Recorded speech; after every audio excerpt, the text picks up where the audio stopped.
University of Vermont's Lane Series starts next week, Friday, January 31st.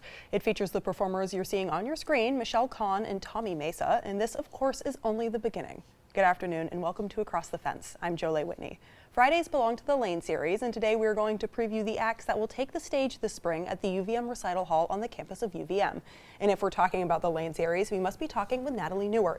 She's the director of the UVM Lane Series for the last 15 years. Welcome back. Thank you. It's great to see you as always. Thank you. We're always happy to have you come in. How have ticket sales been so far? Really good. Great. Really good. We're excited. I feel like a lot of people are recognizing how great these artists are and want to be there. So. Absolutely, and we're excited to hear about them now, and then there'll be some great shows. Let's start actually with somebody we just saw, Michelle Kahn and Tommy Mesa. Michelle is returning to the Lane Series. When was she last here? She was here about 3 years ago. I remember wearing a mask when I was watching her. Maybe 4 years ago at this point. Wonderful pianist. She's a faculty member at the Curtis Institute and has a really international career now touring. And she's an expert on the music of Florence Price, who's a early 20th century or mid 20th century composer, Black American composer who had sort of been ignored for a while and is now coming back to the forefront. But she'll be playing with Tommy Mesa, who's a Cuban American cellist, and it's a classical program, beautiful selections, very classical, and they're wonderful together. So excited about that. Absolutely, two great instruments to work together. Oh yeah. The classical people will definitely be thrilled with that. Great, one. Absolutely. And the month of February actually starts off with Nigel Wern. And so you said that you kind of fell hard for Nigel when you saw him. Tell me about that. Well, he is a bit of a heartthrob. He's from Australia, so he has that great accent, and you can see from the people can see from the picture. He's kind of Tom Waits-like singer-songwriter, really thoughtful and intense lyrics and great guitar playing, and he's sort of a troubadour, and we love that kind of artist on the Lane Series. So solo singer-songwriter, folky, pretty mellow, but you have to think about the words when he sings them because they're pretty intense. So sure, and also it sounds like with an Australian accent too. So. Oh yeah, all very Australian. Sure. He's a great storyteller in between the songs. So that'll be fun. And we have a Valentine's Day event coming up, a little bit of jazz, and we actually have a short clip of Artemis, and they're performing on the 14th. Great.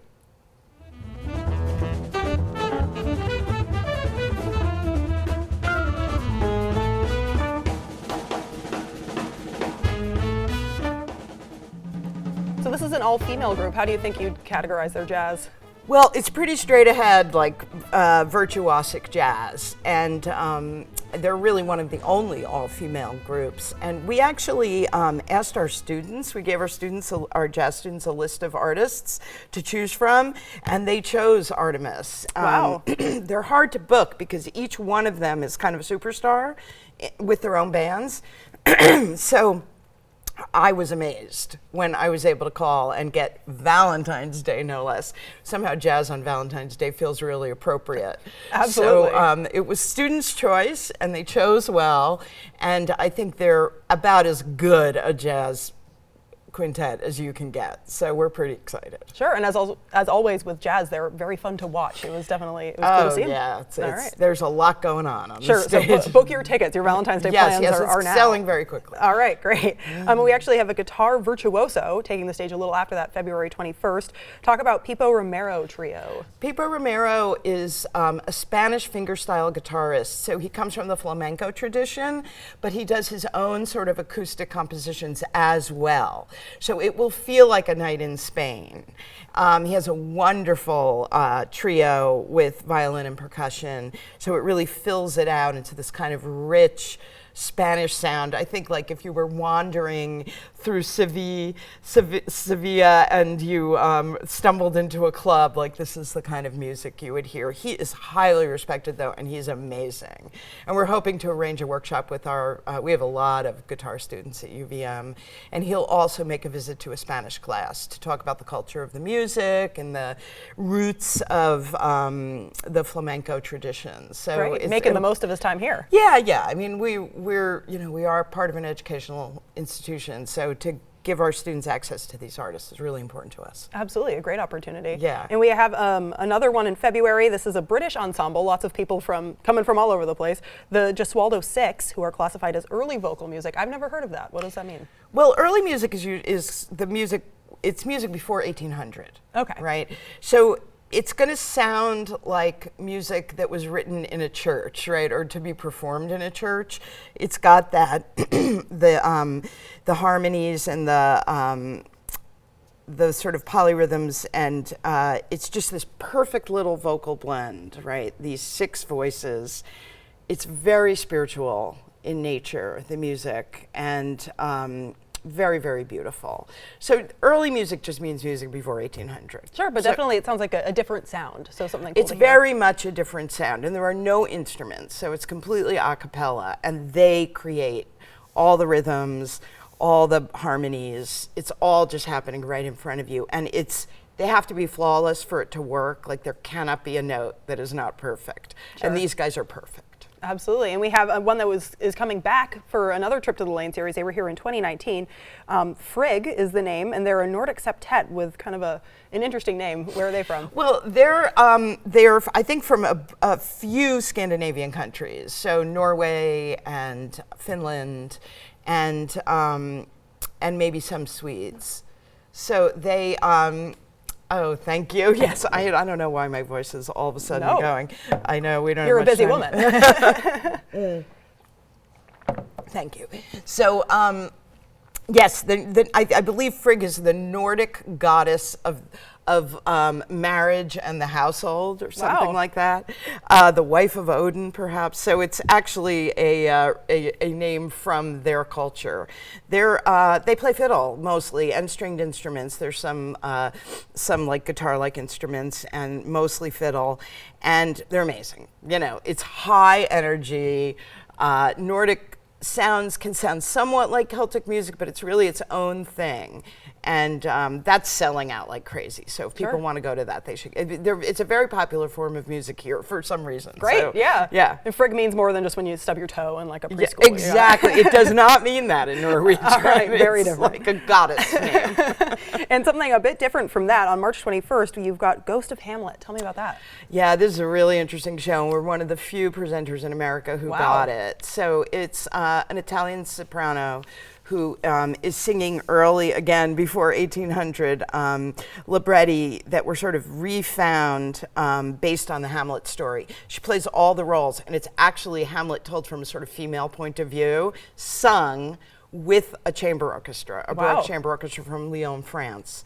So it's the kind of, it's quirky, it's really interesting. She is a superstar. Her voice, unbelievable. People should go on the website and listen to her voice. Great. And we're running out of time, but I want to get to all of these. So we have one on March 23rd, and this is a Sunday performance. Sona Jabarta, is that it? Yeah, she's really the world's greatest female kora player. That's a West African instrument. You see it there, sort of combination of a harp and a lute, but you play it with your thumbs here and then your fingers, and you have to master it from an early age, and women were not given the opportunity.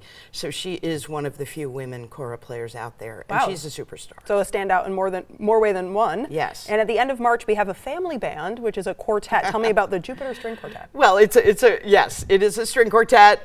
They play classical music. It's 2 sisters, and there's husbands involved. So yes, it's kind of, we think of it as a family ensemble.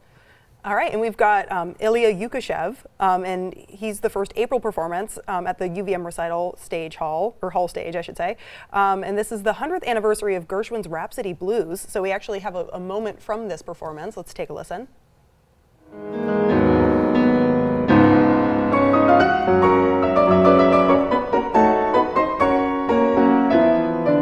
And that's a beautiful look there, and there's also kind of a visual component that goes along with it. What's happening? He has projections that will play behind him, so people will have this visual element. For Rhapsody in Blue, it's going to be like scenes of New York in the 20s, 30s, 40s. And for the second half of the program, it's pictures from an exhibition, Mussorgsky's famous piece, which was based on an art exhibition. So he found those pictures, and so Sure. we'll be able to sort of see what inspired the music. Yeah, a lot to see and hear. That's always great. It's interesting. And we have one last performance in the Spring Lane series. This is Stefan Rembel Quintet, and they actually perform the style of Django Reinhardt. So tell me about that. Yeah, it's jazz manouche. It's a French style. People will recognize it. We also call it hot club jazz. Nice. So he has been here at Jazz Fest, actually. He also was here during the pandemic, and I think he played outside in the courtyard behind Nectar's, and he was a big hit. I've heard him many times. He's sort of famous for the theme from Midnight in Paris, the film. So it's great. Really fun jazz. And obviously you have people from all over the world coming to this event, so it must be kind of hard to arrange all of this and book everyone. Well, it's challenging because, they have to have visas, they have to have management, really. They can't do it themselves as artists. So there's that. I guess the trickiest part is the puzzle of it. Like if they're coming to us and then they're going to St. Johnsbury and then they're going to Montreal, right? Like they have to make it a real tour, or it's pretty much unaffordable if you're coming from far away, like Gambia, like Sona Jobarta, or Australia, Nigel Wern. So that I think is probably the challenge. And I was just at a booking conference where we're trying to work all that out, and it's not flawless. So, it's sometimes hard to get people here in general. Sure. Yeah, Absolutely, but a real treat for us to see if we don't have to do you're doing all the heavy lifting, so we just get to enjoy. Yeah, you get to just come to the theater and sit down. And if a bunch of these performances kind of spoke to you, there are different deals that you can get with tickets, is that right? Yeah, we have, you can buy individual tickets to whatever you like, but we have a classical music lovers deal, so just the classical shows we pull out and you can get at a discount. We've found that there are people who really are that's just what they want to see. So we try to facilitate that. And then we also have a package for every show. So you just buy this one price and it's a deep discount. I think it's actually 25% off. And you have tickets to every single show. So we like to encourage people to do that because you can, even if there's one you can't make, give it away, give it to a neighbor, treat a student. There are lots of ways you can do it. All right, thank you so much for joining us today. You're welcome. Thank you. And if you'd like to purchase your tickets for any of the performances, you can go to the website on your screen. And as you just heard, they've been selling out quick, so act fast. And that brings down the curtain on this performance. I want to thank the crew behind the scenes here at WCAX. I'm Jolie Whitney. This is Across the Fence. Have a good one.